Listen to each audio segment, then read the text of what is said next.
السلام عليكم ورحمة الله وبركاته. الحمد لله رب العالمين والصلاة والسلام على أشرف المرسلين وعلى آله وأصحابه وأزواجه وذرياته وأهل بيته أجمعين.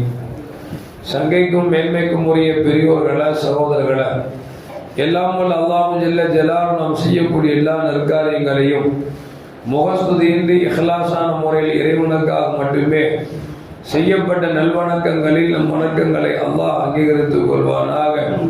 நாம் செய்யக்கூடிய வியாபாரங்களிலும் தொழில்துறைகளிலும் நஷ்டம் இல்லாத ஹலாலான முறையில் நிரம்ப லாபத்தை பெற்று அந்த லாபகரமான வாழ்க்கை கொண்டு தம் தேவைகளையும் தேவை உடையவர்கள் தேவைகளையும் நிறைவேற்றக்கூடிய நல்ல பொருளாதாரத்தையும் உள்ள விசாலத்தையும் அல்லாஹ் நம் அனைவர்களுக்கும் தந்தல்வானாக. கஞ்சத்தனம் என்கிற தீய பண்பை விட்டு அல்லாஹ் நம்மை பாதுகாத்துக் கொள்வானாக. நம்மை இந்த உலகத்தில் வாழ வைக்கும் காலம் எல்லாம் நோய் நொடியின்றி உடல் ஆரோக்கியத்தோடு அல்லாஹ் நம்மை வாழச் செய்வானாக. அந்த ஆரோக்கியமான வாழ்க்கையை கொண்டு அல்லாஹ் ரசூலில் நெருங்கக்கூடிய அனைத்து நல்லவர்களையும் புரியக்கூடிய முத்தகீன்களின் கூட்டத்தில் அல்லாஹ் நம்மை ஆக்கி அருள்வானாக. திடீர் மரணங்களை விட்டும் தீய மரணங்களை விட்டும் நம்மையும் நம் குடும்பத்தையும் நம் சமூகத்தையும் அல்லாஹ் முழுமையான முறையில் பாதுகாத்துக் கொள்வானாக. மருத்துவமனையின் செலவினங்களை விட்டும் வேதனைகளை விட்டும் அல்லாஹ் நம்மை காத்தல்வானாக. நம்மில் யாரெல்லாம் நோயால் பாதிக்கப்பட்டு வீடே கதி என்றும் ஆஸ்பத்திரியை கதி என்றும் அல்லல் பட்டும் அவதியுற்றும் இருக்கிறார்களோ அத்தனை மக்களுக்கும் நோயை போக்கி உடல் ஆரோக்கியத்தை வழங்குவதோடு அவர்களை கொண்ட குடும்பத்திற்கும் சமூகத்திற்கும் பலன் தரக்கூடிய மக்களாக ஆக்கி அருள்வானாக. நாம் இந்த உலகத்தில் வாழ்ந்து வருகிற நேரத்தில் லா இலாஹ இல்லல்லாஹ் முஹம்மதுர் ரசூலுல்லாஹ் என்ற கலிமாவை முடிந்து ஜன்னத்துல் ஃபிர்தௌஸை கண்ணால் கண்டு அகவந்து சிரித்தவனமாக மரணிக்கக்கூடிய நல்வாக்கியம் பெற்ற மக்களில் அல்லாஹ் நம்மை ஆக்கி அருள்வானாக. மரணித்தும் மரணிக்காத இருநேசன் கூட்டத்தில் அல்லாஹ் நம்மை ஆக்கி அருள்வானாக. நாளை மறுமையில கண்மணி முஹம்மது ரசூலுல்லாஹி ஸல்லல்லாஹு அலைஹி வஸல்லம் அவர்களின் திருக்கரங்களால் ஹவுதுல் கௌசர் என்கிற தடாகத்தில் நீர் வருகி அன்னாரின் ஷஃபாஅத்தை பெற்று அன்னாரின் கரம் பிடித்து ஜன்னத்துல் ஃபிர்தௌஸ் என்ற உயர்ந்த சொர்க்கத்தில் அவர்களோடு அல்லாஹ் நம்மை சங்கமிக்க செய்வானாக. எல்லாவற்றுக்கும் மேலாக இறை அன்பை பெற்று இறைவனை பார்த்து பரவசம் அடையக்கூடிய அவருடைய நிக்காவையும் ரிதாவையும் பெற்ற மக்களில் அல்லாஹ் நம்மை ஆக்கி அருள்வானாக.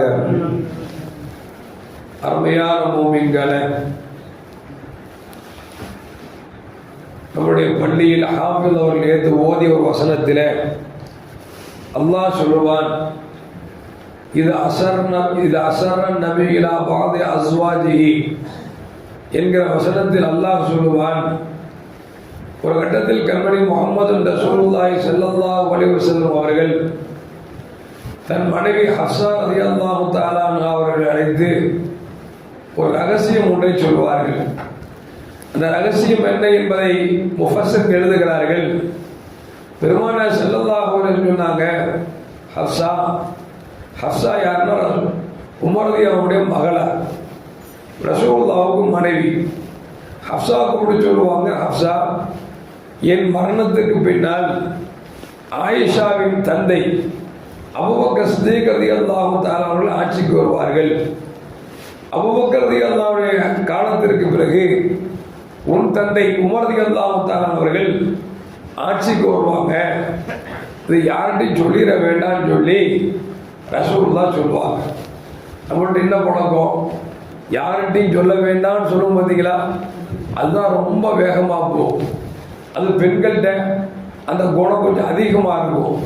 இந்த சில பெண்கள் இருக்கிறாங்க, அடிச்சு கேட்டாலும் சொல்ல மாட்டாங்க, அப்படிப்பட்ட பெண்கள் இருக்கிறாங்க. இங்கே ரசூலுல்லாஹ் சொன்னாங்க, சொல்ல வேண்டாம்னாங்க.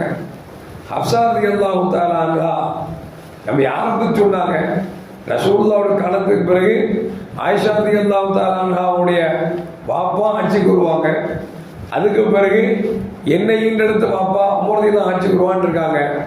பேசாம ஆயிஷா பாட போய் சொல்லிடலாம்னு சொல்லி இந்த செய்தியை போய் சொல்லிடுவாங்க. இந்த செய்தியை அல்லாஹ் என்ன செய்யலாம் அப்படின்னா, ரசூலுல்லாஹ் ஹஃப்ஸா அம்மாட்ட நீங்க ரகசியம் சொன்னது ஆயிஷா அம்மாவுக்கு போயிருச்சு அப்படிங்கிற செய்தி யார் சொல்றா? அல்லாஹ் சொல்றான். எந்த அளவுக்கு ரசூலுல்லாஹி ஸல்லல்லாஹு அலைஹி வஸல்லம் செய்தியை பாதுகாக்கப்பட வேண்டும் அப்படிங்கிறத அல்லாஹ் கண்ணும் கருத்துமா பார்த்துருக்காங்கிற செய்தி இதிலிருந்து விளங்க முடிகிறது. நம்ம ஊரில் பழக்கம் என்ன அப்படின்னா, ஒரு சில பேர் இருப்பாங்க, ஒரு செய்தியை கூப்பிட்டு காதுமா எப்பா அது யார்ட்டையும் சொல்லிடாத அப்படின்னா உடனே பிறப்பாங்க. அதுக்கு பேர் ஆல் இந்தியா ரேடியோன்னு பேர் வச்சிருக்கிறாங்க. சில பேர் இவருக்கு சொன்னீங்கன்னா ஆல் இந்தியா ரேடியோ மாதிரி ஊரெல்லாம் இருந்துவாரு, அப்படி பற்ற வச்சுருவாரு அப்படின்னு சொல்லி ஒவ்வொரு ஊருக்கும் ஒரு சில பேர் இருப்பாங்க. ஆனால் டேஞ்சர் பார்ட்டிங்க நம்ம யார்கிட்ட போய் சேரக்கூடாதுன்னு நினைப்போமோ அவங்கள்ட்ட போய் சேர்ந்துச்சுன்னு வச்சுங்களேன், நமக்கு பிரச்சனை வந்துடும். உமர் ரலியல்லாஹு அன்ஹு அவர்கள் இஸ்லாத்தை ஏற்றவுடன் இந்த செய்தியை மக்களுக்கெல்லாம் தெரிவிக்கணும். ஏன்னா மக்கத்து குஃபார்கள் வந்து உமர் ரலியல்லாஹு இஸ்லாத்துக்கு போயிட்டாங்க அப்படின்னா மிகப்பெரிய படைகீரம். எப்படி ஒரு நாட்டினுடைய மன்னர் கொல்லப்பட்டுட்டா அந்த ஊருக்கு ஒரு படைகினம் ஏற்படுது இல்லை, படைபலத்துக்கு படைகினம் ஏற்படுது இல்லை, அந்த மாதிரி உமர் ரலியல்லாஹு அன்ஹு இஸ்லாத்துக்கு போயிட்டாங்கன்னு தகவல் கேட்டா காஃபியெல்லாம் படைகினம் ஆயிடுவாங்க, பயந்து போயிடுவாங்கன்னு சொல்லிட்டு இந்த செய்தியை எப்படியாவது காஃபியருக்கு பரப்பணும். என்ன செய்யறது? உமர் ரலியல்லாஹு பார்த்தாங்க, மக்கால ஒரு ஆள் இருந்தார், செய்தி சொன்னா ஆளுந்த ரேடியோ மாதிரி நினைஞ்சிருவாரு, அல்லது ஜசீரா மாதிரி தகவலை பரப்பி விட்டுருவாரு. அவர்கிட்ட போய் சொன்னாங்க, எப்பா நான் இஸ்லாத்துக்கு வந்துட்டேன், யார்கிட்டையும் போய் சொல்லிடாத அப்படின்னு சொன்னாங்க. ஒரு நாள் தான் ஆச்சு, மக்கமா நகரம் ஃபுல்லா பரவிடுச்சு. உமர் இஸ்லாத்துக்கு போயிட்டாங்களாம் அப்படின்னு சொல்லி செய்தி பரவணும். உடனே காப்பீர்கள்லாம் வலது கையும் இடது கையும் உடஞ்ச மாதிரி ஆகி போச்சு. எதுக்கு சொல்ல வர்றேன் அப்படின்னா, சில செய்திகளை சொல்ல வேண்டாம் அப்படின்னா அதை பாதுகாக்கணும். அதை பாதுகாக்காமல் சொல்றது இருக்குது, அது மார்க்கத்தில் குற்றம் அப்படிங்கிறத நமக்கு நபிகள் நாயகம் ஸல்லல்லாஹு அலைஹி வஸல்லம் சொல்லித்தரார். நம்ம கூட கேள்விப்பட்டோம்ல, யூசுப் அலைஹிஸ்ஸலாம் ஒரு கனவு கண்டாங்க, பாப்பாட போய் சொல்லுவாங்க, பாப்பா கனவு யார்ட்டையும் சொல்லிடாதன்னாங்க. அந்த கனவு என்ன அப்படின்னா எப்படியோ பரவிடும். கடைசி என்ன அப்படின்னா பாப்பா எது நடக்க கூடாதுன்னு நினைச்சாங்களோ அதுவே நடந்து போச்சு அப்படிங்கிற செய்தியும் அல்லாஹ் குர்ஆன்ல சொல்லி காட்டுறான். அதே நேரத்தில் ரகசியத்தை பாதுகாத்த மக்களும் இருக்கிறார்.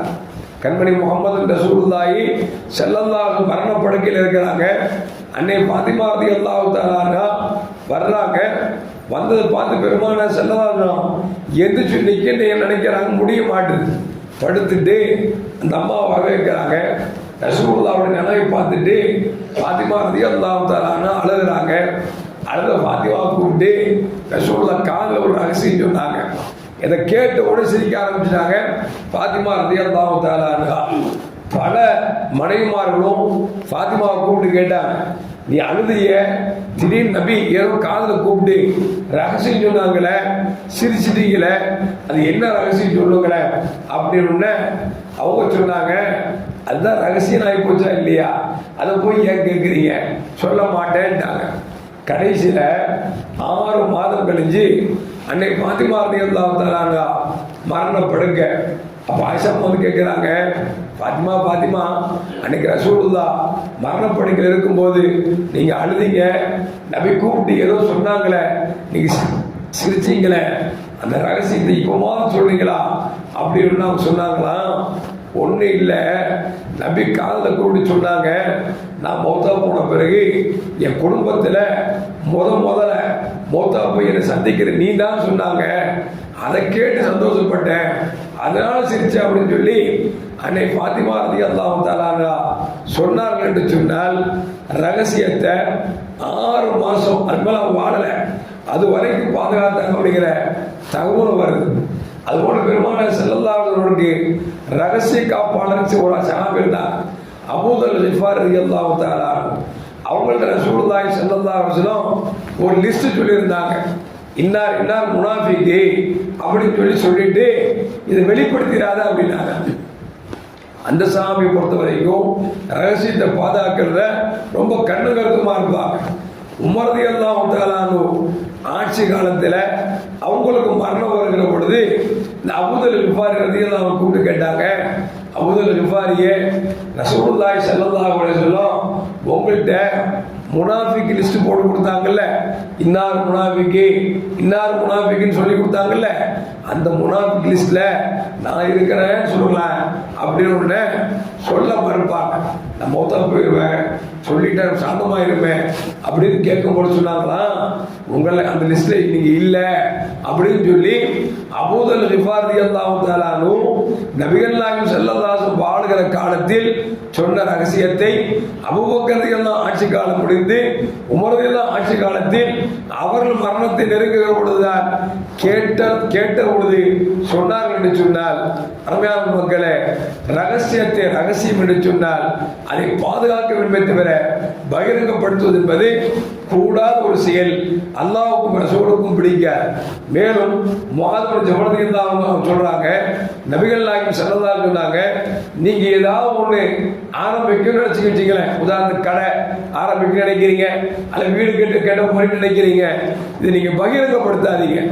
எப்போ அந்த காரியம் முடிகிறதோ அது வரைக்கும் அல்லாஹ்ட்ட துஆ செய்யுங்க, அல்லாஹ் நான் கடை ஆரம்பிக்க போறேன், வீடு கட்ட போறேன், எனக்கு உதவி செய்ய சொல்லி நீங்க ரகசியமா வைங்க. ஏன்னா சில ரகசியங்கள் கண்பட்டுவது போன்று ஆகிவிடும்.